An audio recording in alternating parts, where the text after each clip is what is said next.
Hey guys, welcome to Spine Chiller. Glad you're here.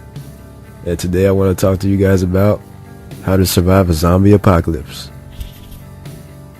So yeah guys, a zombie attack is never no laughing matter,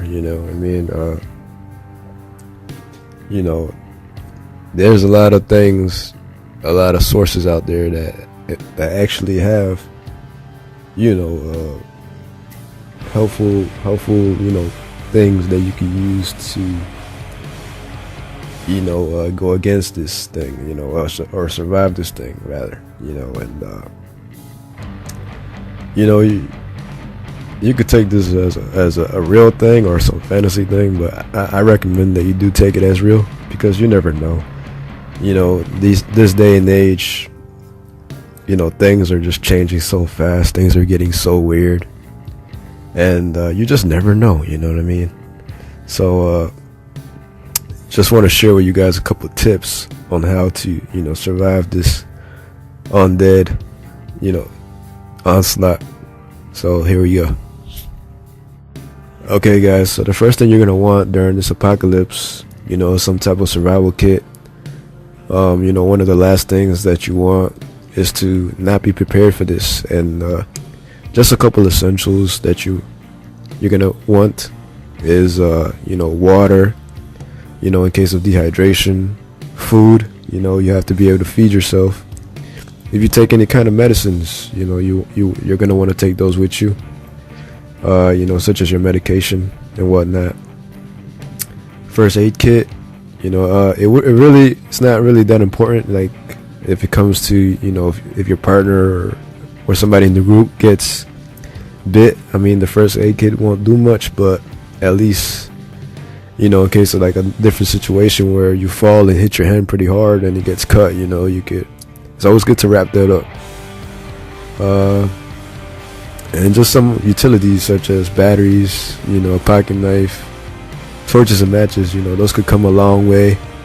Sanitizer, so you could clean your hands every now and then, because you're gonna have to clean your hands, man. It's these the zombie germs, man. You know what I mean? You better wash that off. And yeah. And of course, the weapons. The weapons is the big one. Probably your most important choice, for a zombie attack, is the weapons you carry.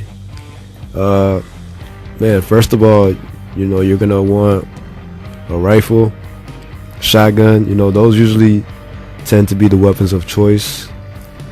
Smaller weapons, you're gonna want a knife, axes, machetes, shovels, baseball bats. I mean, you name it, man. Those weapons will definitely help you along the way. They're really, really important, so don't forget those. And of course, the ammunition. I mean, what good will those weapons do if you don't have any ammunition? So don't forget the ammo. Okay guys, so the next thing is to have a good plan. You know what I mean? You want to think this through. You want to have this also prepared as well. You know what I mean? If this does happen, you want to know the safest location you could get to, and you want to get there the safest way possible. So it's always good to plan a good route on how to get there the safest way. And always know other places such as the hospitals, gas stations, grocery stores.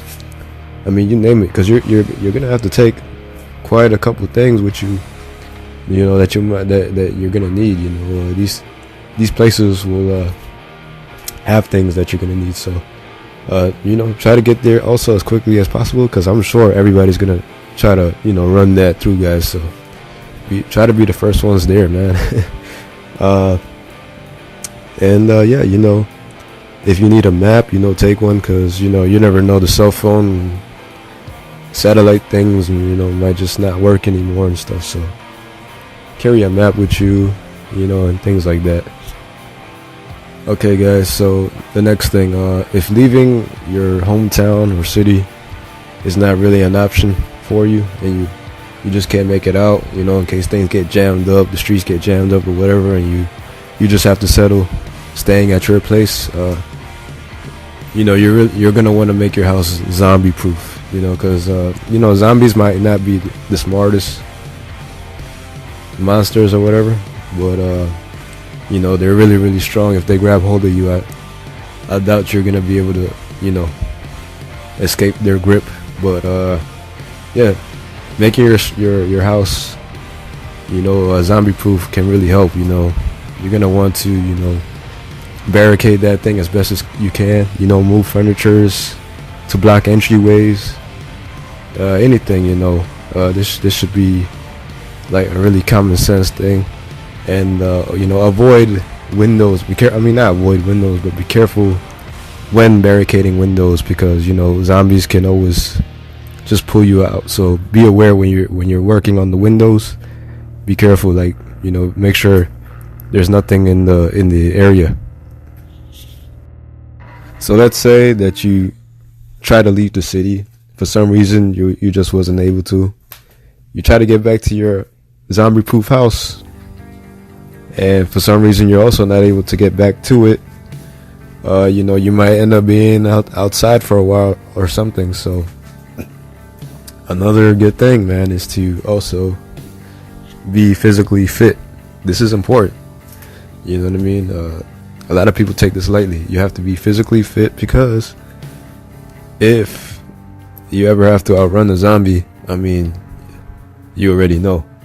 You got to be able to jet out, you know, without this thing catching you. So you know, this is something that everybody should be doing anyways, daily, you know, having some type of exercise, because you just never know. I mean, I'm sure during this attack you're gonna be running a lot. Probably you're gonna have to be avoiding, dodging. So you know, it's best, you know, for everyone to, you know, always be physically fit, you know. And that's why, yeah, I mean, it's never too late to start, man. Always do your exercises every day. Okay, guys, so now the big one. You're face to face with a zombie. You try to run, you try to escape, but for some reason the damn thing just caught up to you. And now it's time to get physical. Okay, guys, this is important, because your life depends on it. Unless you want to turn into a zombie. But for those that want to live, you're gonna want to be very careful, and you're gonna want to know what to do. Okay, so the first thing, aim for the head. I mean, this is a no-brainer. I mean, it really is, because once you knock its head off, it will be a no-brainer. No, but with all jokes aside, you want to aim for the head and kill that zombie.